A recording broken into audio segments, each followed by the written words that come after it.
যারা গেছেন তারা দেখেছেন, যারা না গেছেন আপনারা গেলে বুঝতে পারবেন যে সত্যি হরিদাস ঠাকুর হরিদাস যে ঘাটে উঠেছিল সেই ঘাটের দৃশ্য এবং সেখানকার পরিবেশ এবং এখন আচার্য দেবের সেই অদ্বৈত ধামের আশেপাশে কোনো বাড়ি নেই, অনেকটা ফাঁকা জায়গা একটা আম বাগানের দিকে চারিদিকে। যাই হোক, হরিদাস তিনি শান্তিপুর ছেড়ে চলে এলেন বেনাপোলে। বেনাপোলে এসে সেখানে একটি কুঠির নির্মাণ করলেন আর কুঠির প্রাঙ্গণে একটি তুলসী মঞ্চ বেদি তৈরি করলেন। যে তুলসী মঞ্চ বেদের উপর বসে তারা জপের সংখ্যা পূরণ করতে পারেন। হরিদাস প্রতিদিন 3 লক্ষ করে নাম জপ করতেন। জপের সংখ্যা পূরণ না হওয়া পর্যন্ত তিনি জলগ্রহণ করতেন না। আর জপের সংখ্যা পূরণ হয়ে গেলে তিনি হরিনাম করতে করতে বের হয়ে যান নগরের জন্য। কেন বলে সমস্ত নগরে প্রান্তরে মহামন্ত্র হরিনাম তিনি বিতরণ করতে শুরু করলেন। প্রথমে তিনি যখন নগরে বের হতে শুরু করলেন, 1 জন 2 জন 10 জন হতে হতে এখন হরিদাস প্রভুর পিছনে শয়ে শয়ে ভক্ত তৈরি হয়ে গেছে। হরিদাস হরিনাম করতে বের হয়, হরিদাস প্রভুর পিছনে শয়ে শয়ে ভক্ত রাজকে চলে হরিনাম করতে। হরে হরে হরে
এই মহামন্ত্র হরিনামে যখন মাতিয়ে তুলেছে, এখন হরিদাস প্রভু যখন নগরে বের হয়, শয়ে শয়ে ভক্ত হরিদাস প্রভুর পিছনে হরিনাম করতে শুরু করে।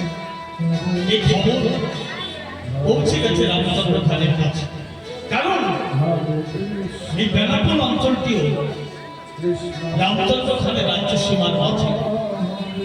তাই রাজা রামচন্দ্র খান তার কাছে খবর এসেছে যে কোন থেকে একটা লেঙ্গি বাবাজি তিনি রাজামশাইয়ের বিনা অনুমতিতে তার রাজ্যের সীমার মাঝে একটি বিরাট ঘাঁটি তৈরি করে ফেলেছে। কোন থেকে একটা লেঙ্গি বাবাজি এসে একটি ঘাঁটি তৈরি করেছে। সেই দিনের বেলায় নগরে নগরে ঘুরে বেড়ায়, আর রাতের বেলায় সেই কুঠি তৈরি করেছে, সেই কুঠিতে থাকে। তাই রাজামশাইয়ের কাছে খবর গেছে, রাজামশাই আপনার রাজ্য সীমার মাঝে এখন একটি লেঙ্গি বাবাজি ঘাঁটি তৈরি করেছে, আপনাকে একবার যাচাই করে নেওয়া দরকার। রাজামশাই চিন্তা করলেন, কথা তো একটা মত নয়, আমাকে একটু যাচাই করে নিতে হবে সত্যিকারের সাধু আমার সাধু। তাই রাজা রামচন্দ্র খান একটা বুদ্ধি বার করলেন যে হাজারো সাধু যখন একটা লেঙ্গি বাবাজি তাকে পরীক্ষা করতে হবে একটু আলাদা তাই কিভাবে না তারই কাছে আছে লক্ষ্যহীরা নাম করে একজন বাইজি ওই লক্ষ্যহীরা বাইজিকে আমি পাঠিয়ে দেবো হরিদাসের ওই লেঙ্গি বাবাজির কাছে যদি তার যৌবন দিয়ে একবার যদি আকৃষ্টপাত করতে পারি তাহলে বুঝবো ওটা সাধু নয় এখন অসাধু তখন আমি ওর উপর কঠোর ব্যবস্থা নেব তাই লক্ষ্যহীরাকে দেখে বলছে লক্ষ্যহীরা তুমি যদি এই বেনাপনের লেঙ্গি বাবাজিকে তোমার বন্ধু যৌবন দিয়ে তুমি আকৃষ্ট করতে পারো তুমি আমার কাছ থেকে পাবে লক্ষ স্বর্ণ মুদ্রা পুরস্কার এই কথা শুনে লক্ষ্যহীরা বলছে রাজামশাই আপনি কোনো চিন্তা করবেন না আমি আজই যাচ্ছি তাই লক্ষ্যহীরা ছুটে এসে উপস্থিত হয়েছে হরিদাস সারাদিন নগরে নগরে ফিরে সবাই পৃথিবী এসেছে উঠিনে এসে একটি প্রতিভা জানিয়ে নিয়ে সেই দিবসী মঞ্চ বেদির উপর বসে জপের সংখ্যা পূরণ করতে শুরু করেছে আর লক্ষ্যহীরা যখনই সন্ধ্যা নেমে এসেছে অন্ধকারে নেমে এসেছে লক্ষ্যহীরা এসে হরিদাস প্রভুকে বলছে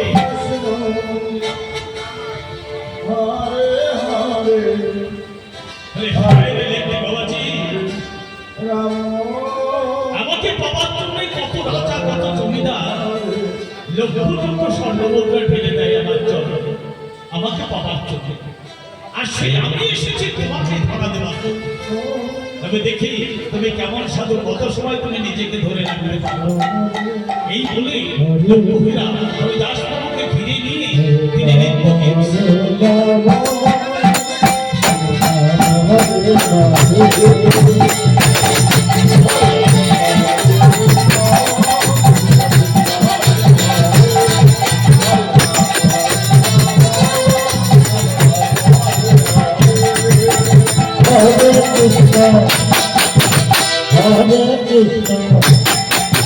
Krishna Krishna Hare Hare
নিত্যগীত করতে করতে দেখে চতুর্থ প্রহর একেবারে শেষ লগ্নে পৌঁছে গেছে লক্ষ্যহীরা বলছে বাবাজি আমি সারাদিন তোমার সারা রাত্রি তোমার সম্মুখে এত নিত্যগীত করলাম তুমি একবার চোখ মেলেও চেয়ে দেখলে তোমার আর কি দোষ তুমি তো দেখোনি তুমি যদি একবার চোখ মেলে আমার থেকে চাইতে তাহলে আমি চোখ মুখে বসে থাকতে না তখন তুমি আমাকে পাওয়ার জন্য লালায়িত হয়ে উঠতে আর আমি সঙ্গে সঙ্গে রামচন্দ্র খানের কাছে ছুটে গিয়ে আমার মনস্বার্থ আমি বুঝে দিতে পারতাম তবে তুমি যখন চোখ মেলে চাও আজ আমি চলে যাচ্ছি আগামী রাত্রে আমি আবার আসছি দেখি কত সময় তুমি চোখ বুঝে থাকো তাই লক্ষ্যহীরা চলে সকাল হয়ে গেছে লক্ষ্যহীরা এসে পরের দিন পরের রাত্রি আবার যখন অন্ধকার নেমে এসেছে লক্ষ্যহীরা আবার হরিদাস প্রভুর কাছে এসে উপস্থিত হয়েছে এসে বলছে আরে লেঙ্গি বাবাজি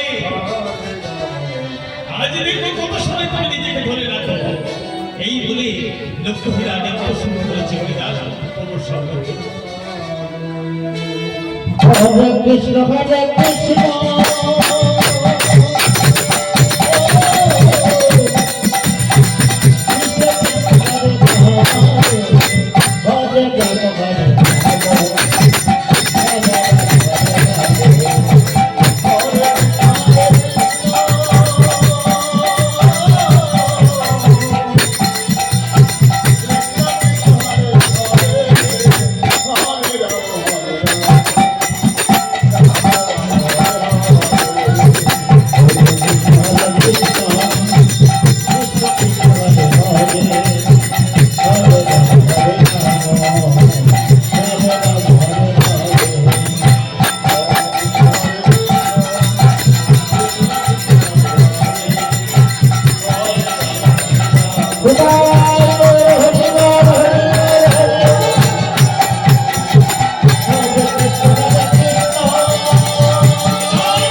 গতকাল সারা রাত ধরে নৃত্য গীত করলাম, একটা বারের জন্য চোখ মেলে চাই না।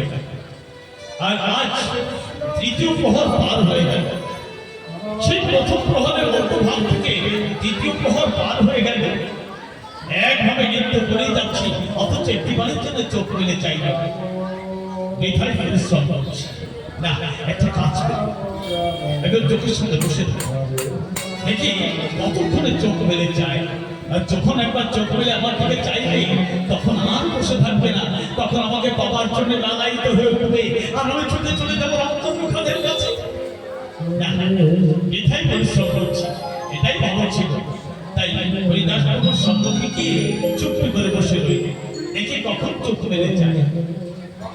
বসে থাকতে থাকতে তৃতীয় প্রহর পার হয়ে গেল, চতুর্থ প্রহরে মধ্যভাগে এসে গেছে।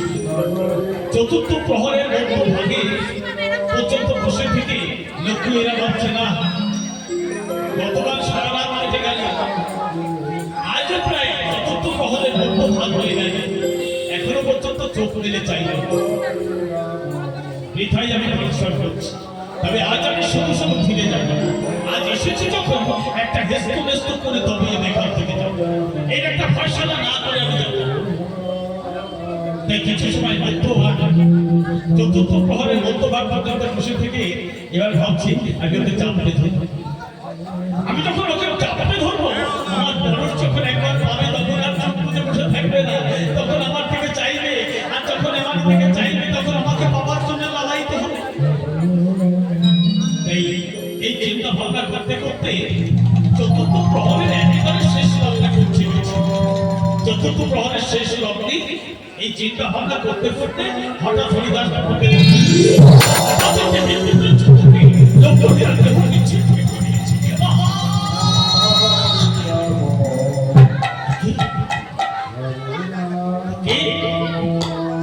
আমি কোথায় এসেছি, আমি তোমার কাছে এসেছি, কে তুমি? আমি না জানি না বুঝে আমি তোমার কাছে তুমি আমায় ক্ষমা করে দাও, তুমি কি আমি জানি, তুমি আমায় ক্ষমা করে দাও প্রভু, তুমি আমাকে ক্ষমা করে দাও প্রভু, তুমি আমাকে ক্ষমা করে দাও, আমি বড় পাপ করে ফেলেছি। একেবারে চতুর্থ প্রহর শেষ হয়ে গেছে।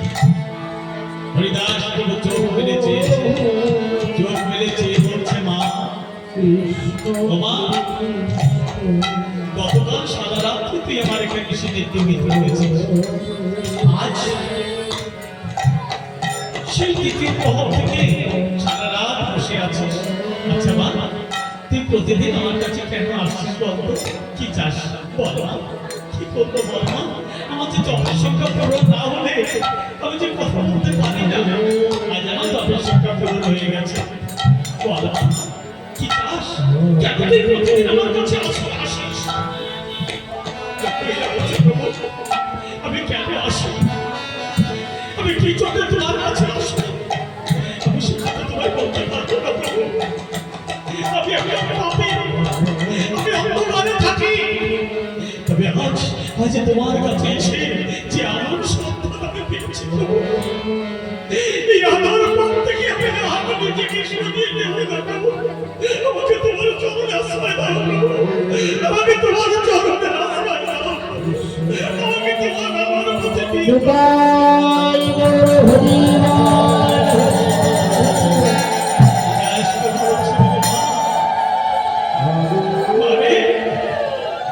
যদি কেউ আমার পথে যেতে চায়, তাকে কি অন্ধকারে সরিয়ে দেওয়া যায়? দিদি, তুই আমার পথে যেতে চাস, কিন্তু বড় আনন্দের কথা মানুষ, কিন্তু মা এই পথ বড় কঠিন, এই পথে কি তুই চলতে পারবি? বলছে পারবো, প্রভু পারবো, তোমার এই পথ যত কঠিন হোক না কেন, এই পথ থেকে তুমি আমার আনন্দ করে দিলে কি বুঝাতো? আমাকে তোমার আলোর পথে থাকতে দাও প্রভু।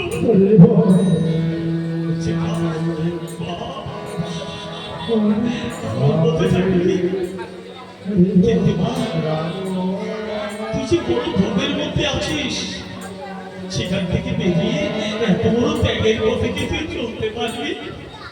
বলছো বাবু, আমি সব পাবো, শুধু তুমি আমি আশীর্বাদ করো। বলো আমাকে কি করতে হবে? কি করতে হবে? এই যে তোর শরীরে কত অলংকার, কত সম্পদ, তোর ঘরে আরো কত সম্পদ আছে, কত অর্থ আছে, দেখে পারবি? পারবি? তোর এই সমস্ত সম্পদ, তোর ঘরে যত অর্থ আছে, যত সম্পদ আছে, সমস্ত কিছু গরিব দুঃখীদের মধ্যে বিলিয়ে দিয়ে শুধু একটা করে এই গঙ্গার মধ্যে স্নান করে আমার কাছে আসতে পারবি? তাহলে আমি তোকে আলোর পথে নিয়ে যাবো। তুই যদি আসতে পারিস তাহলে আমি তোকে আলোর পথ দেখাবো।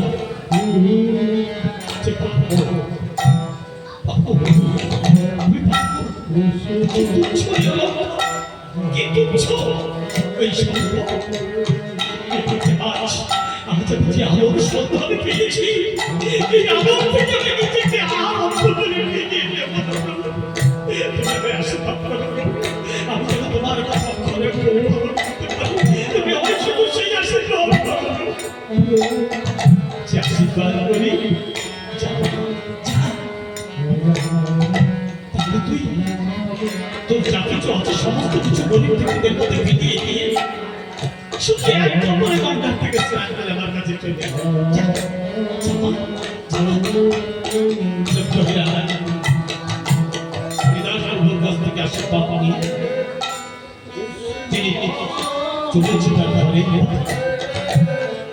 ঘরের মধ্যে ছুটে চলেছে।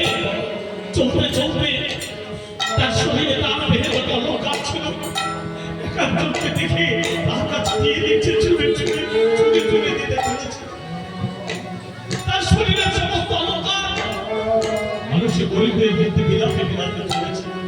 ঘরে গিয়ে মুহূর্তের মধ্যে তার যত সম্পদ আছে সমস্ত সম্পদ মুহূর্তের মধ্যে গরিব ব্যক্তিদের রেখে দিয়ে তাদের মধ্যে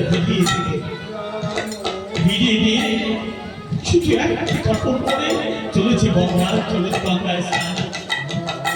আর হরিদাস সকাল হয়ে গেছে, তাই প্রতিদিনের ন্যায় তিনি হরিনাম করতে করতে চলেছে নগরীর পথে। হরে কৃষ্ণ হরে কৃষ্ণ কৃষ্ণ কৃষ্ণ হরে রাম হরে রাম রাম হরে হরে।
প্রতিদিনের মানে তিনি নগর থেকে হরিনাম করতে করতে ফিরে এসেছে তার কুঠিরে।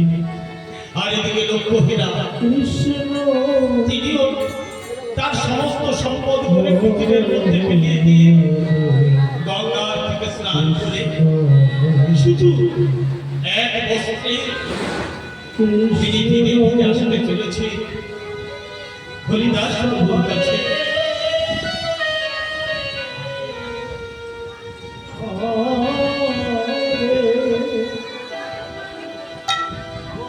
হরে রাম হরে রাম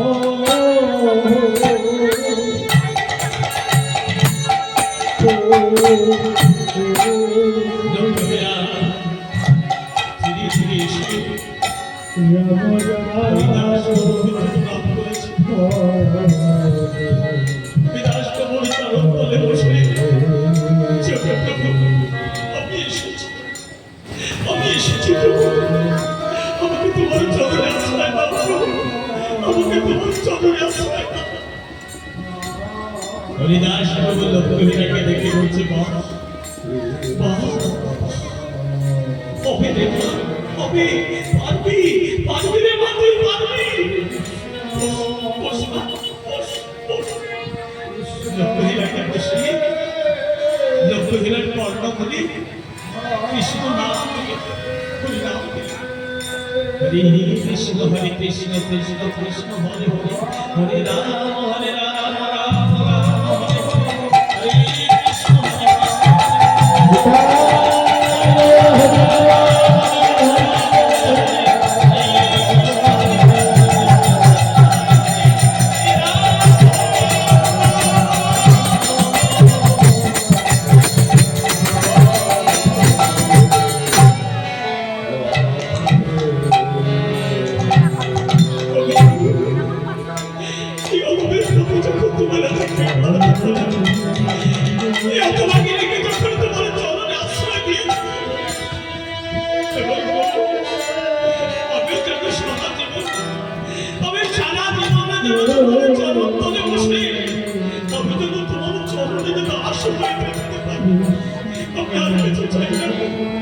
আমি সারা জীবন তোমার চরণ তলে বসে আমি তোমার চরণের দাস হয়ে থাকতে চাই।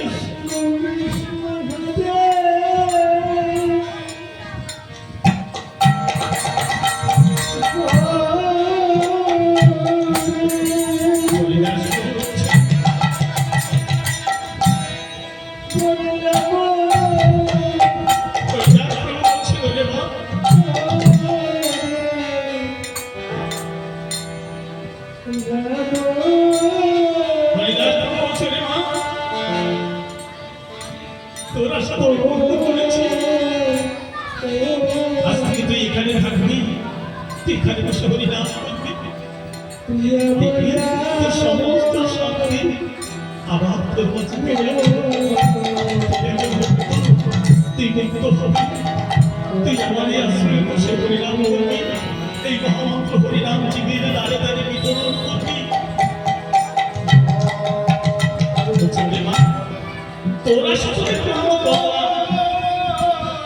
এটাই তো আদর। তবে মা তুমি বলো ছেলেটার মনে একটু বড় আশা আছে, তুমি বলো ছেলেটার মনের আশাতে পূর্ণ করবে। তোর পুরো ছেলেটার মনের আশাটা তুই একটু পূরণ করে দে না মা। কথা দে তুই তোর পুরো ছেলেটার মনের আশা পূর্ণ করবে। তোমার মনের আশা পূর্ণ করতে শক্তি কথা। আমার মধ্যে যা কিছু ছিল সব আমি গরিব দুঃখীদের মধ্যে বিলিয়ে দিয়ে শুধু একটি মাত্র এক বস্ত্রে আমি তোমার কাছে এসেছি।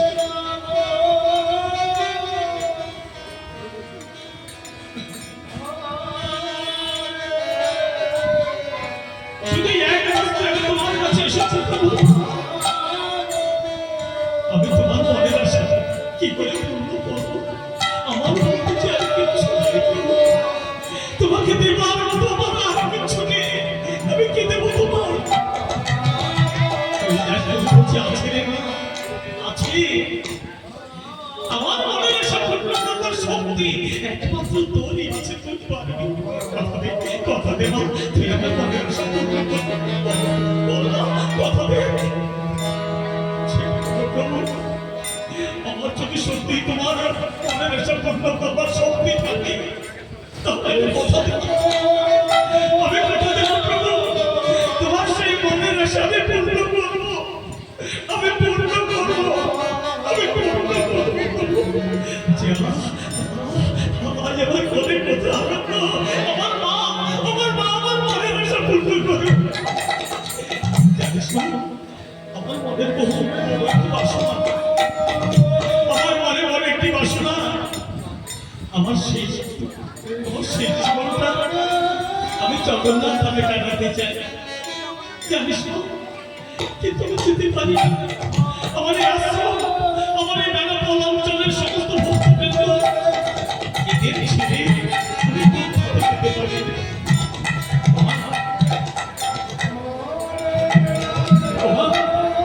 তুই আমার কথা দেবে আজকে কি আমার এই আশ্রম, আমার এই বেনাপোল অঞ্চলের সমস্ত ভক্তবৃন্দের দায়িত্ব তুই গ্রহণ করবি। আজ থেকে এই সমস্ত দায়িত্ব আমি তোর উপর দিলাম। আজ থেকে আমি বন্ধু, আমি চলে যাব জগন্নাথ ধামে। আমার বাকি জীবনটাকে জগন্নাথ ধামে কাটাবো। এটাই আমার সেই বাসনা। আজ আমার জীবনের বাসনা পূর্ণ হতে চলেছে। না না, হতে পারে না, হতে পারে না। আমি তোমাকে কোথাও যেতে দেব না। তোমার চরণে ছাড়া আমি থাকতে পারবো না। আমি যে সমস্ত কিছু ছেড়ে এসেছি শুধু তোমার চরণের দাস হতে। এত বড় সাজা তুমি আমায় দিও না। তোমার চরণে ছাড়া আমি থাকতে পারবো না। আমাকে তোমার চরণে ছাড়া করো না। আমাকে তোমার চরণে ছাড়া করো না।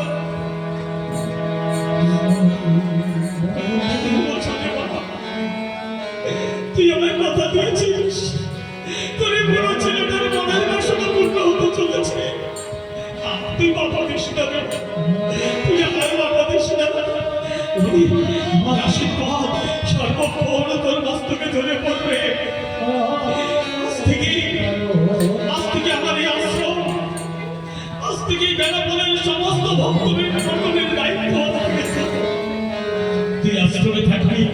আমি সমস্ত ভক্তমণ্ডলীদের নিয়ে, সমস্ত ভক্তকে সঙ্গে নিয়ে এই মহামন্ত্র হরিনাম তুই জীবের তারে তারে বিতরণ করবি। আমি জানি একমাত্র তুই পারবি।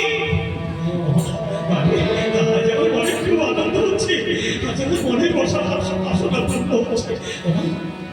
সেদিন সারা রাত ধরে কত নিত্যদিন করেছিস তোমার। আজ তোর এই কণ্ঠে আমার একটু হরিনাম শুনিয়ে দে না, দে না বাবা। তোর এই কণ্ঠে আমাকে একটিবার হরিনাম শুনিয়ে দে। তোর কণ্ঠে হরিনাম শুনতে শুনতে আমি চলে যাব জগন্নাথ ধামের পথে। বাবা বাবা বাবা, একটু হরিনাম কর না।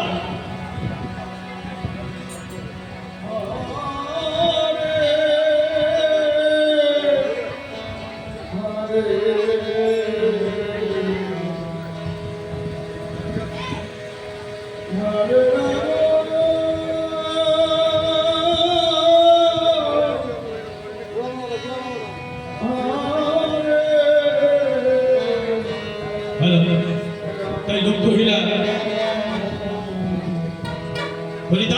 কথা বলি গুরুদেবকে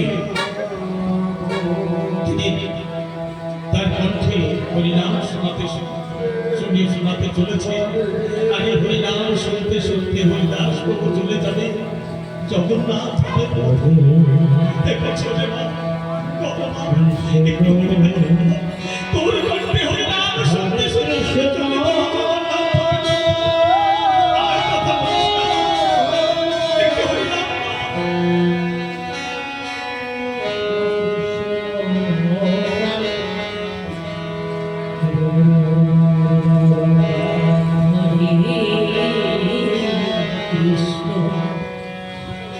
Hare Krishna, Hare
হবে রে মা, হবে।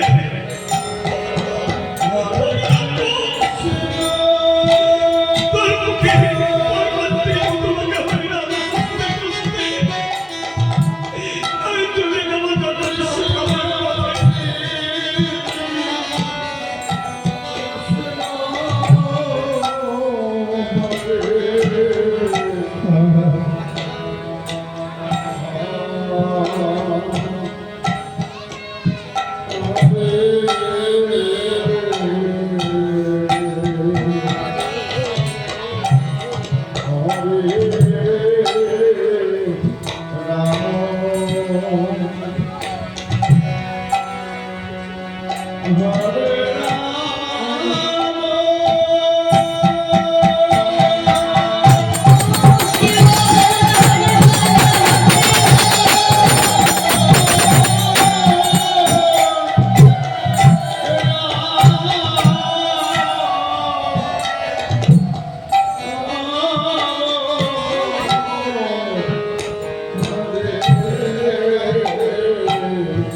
বিদায় বেনাপোলের ভক্তবৃন্দ,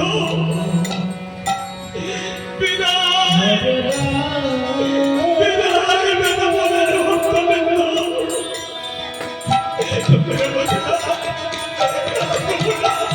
তুমি আমাকে ছেড়ে যাবে না। তোমার চরণে জানাবো না। আমাকে তোমার চরণে জানাবো না প্রভু। তোমার চরণে জানাবো না।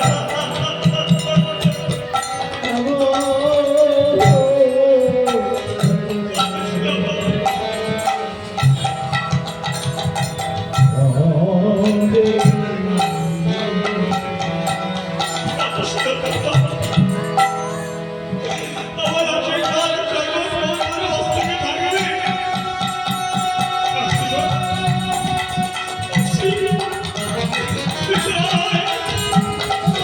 বিদায় বেনাপোলের ভক্তবৃন্দ। বিদায় প্রভু। হরি